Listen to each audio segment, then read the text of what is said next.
High views, இது நம்ம பெருநாயக்கன்பாளையம் பாலங்க. இந்த ஃப்ளைஓவருக்காக தான் ரொம்ப நாள் வெயிட் பண்ணிட்டு இருந்தோம், 3 இயர்ஸ்க்கு மேலே. இப்போ அஃபிஷியலாக ஒன்றும் ஓப்பன் பண்ணல, பட் இது வந்து ஒரு டெஸ்ட் ரன்காக விட்டுருக்காங்க. இந்த டெஸ்ட் ரன்ல நம்ம இந்த ஃப்ளைஓவர் இப்போ எப்படி இருக்கு அப்படிங்கிறத பார்க்க போகிறோம்.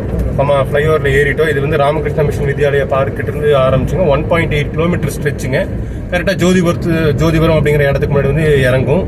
ஏற்கனவே பார்ட் 1ல பார்த்துருப்பீங்க, அந்த பக்கம் வர்றது. அதாவது நம்ம டுவர்ட்ஸ் கோயம்புத்தூர் போகையில் நம்ம சொன்ன இந்த அப்சர்வேஷன் வந்து அதில் நீங்கள் பார்த்துருப்பீங்க. என்ன அப்சர்வேஷனா, ஏற்கனவே சொன்ன மாதிரி இந்த 1.8 கிலோமீட்டர் ஸ்ட்ரெச்சில் இந்த ஃப்ளைஓவர்லேயே பார்த்தீங்கன்னா நிறைய அப்ஸ் அண்ட் டவுன்ஸ் இருக்கிற மாதிரி எனக்கு ஒரு ஃபீல். உங்களுக்கு எப்படி ஃபீல் ஆச்சுன்னு தெரியல. நான் ஃப்ளைஓவரில் மேக்ஸிமம் அப்ஸ் அண்ட் டவுன்ஸ் பார்த்ததில்லை. எக்கச்சக்கமான ஃப்ளைஓவரில் ட்ராவல் பண்ணியிருக்கோம் சவுத் இந்தியாவில். எங்கேயுமே ஃப்ளைஓவரில் இப்படி ஒரு அப்ஸ் அண்ட் டவுன்ஸ் நான் பார்த்ததே கிடையாது. இப்போ பார்த்தீங்கன்னா மறுபடியும் இறங்கிட்டு இருக்கோம். ஃப்ளைஓவர் ஏறணும், ஆனால் இப்போ ஒரு இறங்குற ஃபீல் கிடைக்கும். நம்ம ஃப்ளைஓவரோட எண்டுக்கு வந்துட்டோம்னா கிடையாது. ஃப்ளைஓவரில் சென்டர்லேயே இந்த மாதிரி 2 இடத்துல வந்து ஒரு லோ, மறுபடியும் ஒரு ஹை ஸ்லோப் வருதுங்க.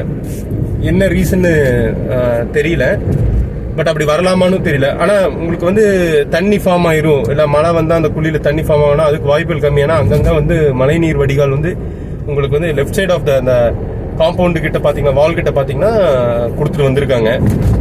ஆனால் டெஸ்பைட் அப்படி குழியான இடத்துல இப்போ நீங்கள் மறுபடியும் பார்க்கலாம், ஃப்ளைஓவர் கொஞ்சம் மேலே இருக்கிற ஃப்ளைஓவர்லேயே பார்த்தீங்கன்னா ஒரு கொஞ்சம் மேலே ஏறுதுங்க. இப்போ இறங்கிட்டு இருக்கோம். இந்த சென்டர் மீடியன் மட்டும் இறங்குவோம். இதுக்கப்புறம் அப்படியே பார்த்தீங்கன்னா மேலே ஏறுவோம். இந்த இடத்துல இருந்து நம்மளுக்கு மேடு, அதாவது வண்டி இன்ஜின் குள்ளிங்க உங்களுக்கு தெரியும், கொஞ்சம் மாறும்.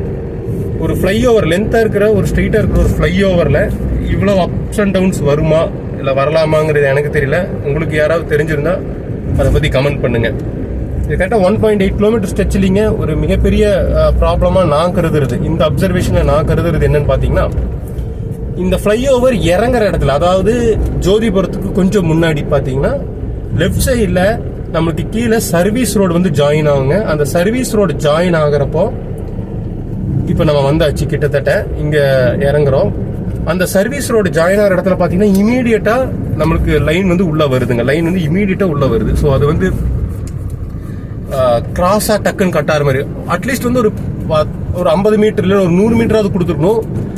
இடைவெளியே இல்லைங்க. ஒரு பஸ்ஸோ லாரியோ வந்துச்சுன்னா அவங்க ரைட் கட் அடிக்கிறப்போ கிட்டத்தட்ட பார்த்தீங்க அப்படின்னா நம்மளோட இப்போ போயிட்டு இருக்க சென்டர் மீடியன் கிட்ட வந்து தான் கட்டை அடிக்க முடியும். அந்த அளவுக்கு வந்து பக்கத்தில் வந்தால் வண்டி cut அடிக்குங்க.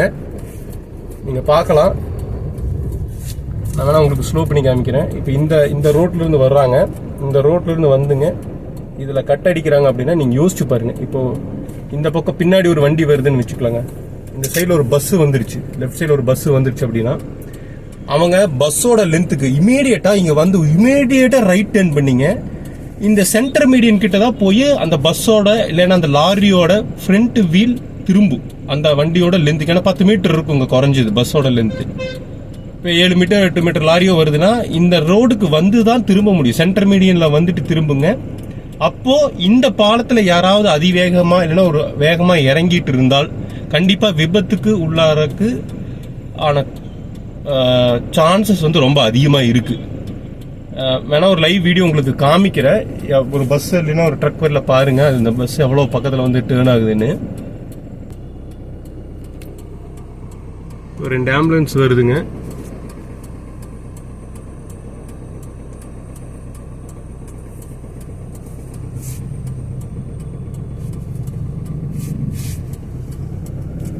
At the same time நீங்க பாத்தீங்கன்னா அந்த பக்கம் இருந்து யாராவது உள்ள சர்வீஸ் ரோட்ல இருந்து வந்தவங்க டக்குன்னு கட் அடிச்சாங்கன்னா இமீடியட்டா இங்கேயே கட் அடிச்சு இந்த உள்ள வர மாதிரி. இப்ப பாருங்க, நான் சொல்ல பாருங்க பா. இப்போ இந்த பஸ் வந்ததுங்க, அவர் பாருங்க அந்த சென்டர் மீடியன் கிட்ட போய் தான் திரும்ப முடியும். அதே டைம் இந்த பஸ் வரையில இந்த பக்கம் ஏதாவது நம்ம ஒரு ஆம்புலன்ஸ் பார்த்தோம். இப்ப பாருங்க இங்க இதைத்தான் சொன்னேன். இந்த மாதிரி ஒரு ப்ராப்ளம் ஏற்படுறதுக்கான வாய்ப்புகள் ரொம்ப அதிகமா இருக்கு. இந்த சைட்ல வர சர்வீஸ் ரோடு வந்து கிட்டத்தட்ட ஒரு 50 மீட்டர் இல்லைன்னா ஒரு 100 மீட்டர் போயிட்டு தான் இந்த லைன் கூட ஜாயின் ஆகணும். பட் இது ரொம்ப ரொம்ப சிரமமா இருக்கு. இதை வந்து கொஞ்சம் கரெக்ட் பண்ணணும் அப்படிங்கிறது தாழ்மையான வேண்டுகோளுங்க.